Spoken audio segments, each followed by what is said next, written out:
ഒരേ പത്രം, ഒരേ വാർത്ത, പക്ഷെ രണ്ട് തരത്തിൽ. അതാണ് മലയാളത്തിന്റെ ദുഷ്പ്രഭാതം.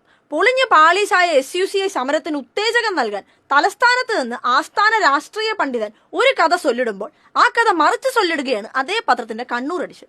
ഇടതിനെ പൊള്ളിച്ച ആശമാർ എന്നാണ് നായരുടെ സൃഷ്ടിയുടെ തലയെങ്കിലും ഇടത് വൈരുദ്ധ്യമാണ് രാഷ്ട്രീയ പണ്ഡിതന്റെ തർക്കം. എവിടെയും പൊള്ളുന്നത് കാണുന്നില്ല. എഴുതി തഴമ്പിച്ചതാണെങ്കിലും നുണ ആവർത്തിച്ച് സായുജ്യമടയുന്നതാണ് സൃഷ്ടി. ആ കഥാരചനയ്ക്ക് എരിവ് കൂട്ടാനാണ് ചെന്നൈ ഡേറ്റ് ലൈനിൽ ഒരു കഥ ചൊല്ലിയത്. പുതുച്ചേരിയിൽ 18,000 ഓണറേറിയമെന്ന്, അടുത്ത മാസം മുതൽ അത് ലഭിക്കുമെന്ന് ലേഖകൻ ഉറപ്പിച്ചിരിക്കുന്നു. പക്ഷെ കണ്ണൂർ എഡിഷനിൽ ലോക്കൽ പേജിൽ ഒരു വാർത്തയുണ്ട്. അതാ ഇങ്ങനെയാണ്: പുതുച്ചേരി സംസ്ഥാനത്ത് ആശാ വർക്കർമാരുടെ ഓണറേറിയം 18,000 രൂപയാക്കി ഉയർത്തിയെന്ന് മുഖ്യമന്ത്രി പ്രഖ്യാപിച്ചെങ്കിലും ഇനിയും ഉത്തരവിറങ്ങിയില്ല. മാഹി മേഖലയിൽ 15 പേർക്കാണ് ആനുകൂല്യത്തിന് അർഹതയുള്ളത്. വിശദാംശം അറിയാത്തതിനാൽ 18,000 രൂപ എങ്ങനെയാണ് ലഭിക്കുക എന്ന കാര്യത്തിൽ ആശങ്ക ഉണ്ട്. തുടക്കത്തിൽ 3,000 രൂപയാണ് ലഭിച്ചിരുന്നത്. സംസ്ഥാന സർക്കാർ 7,000 രൂപ അനുബന്ധമായി നൽകാൻ തുടങ്ങിയതോടെ 10,000 രൂപ ഓണറേറിയമായി.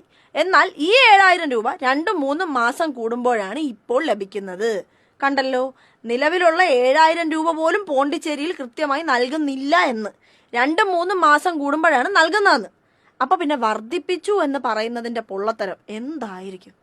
മാഹിയിൽ നിന്ന് ആകെ ഉള്ളത് 15 പേരാണ്. പോണ്ടിച്ചേരി ആകെ എത്ര ഉണ്ടാവും? വെറും 328 പേർ. അവർക്ക് പോലും വല്ലപ്പോഴും ഓണറേറിയം നൽകുന്ന സംസ്ഥാനമാണ് ഇപ്പൊ മല മറിക്കുമെന്ന് പറയുന്നത്. കേരളത്തിൽ 26,150 ആശമാരാണുള്ളത് എന്നും കാണണം.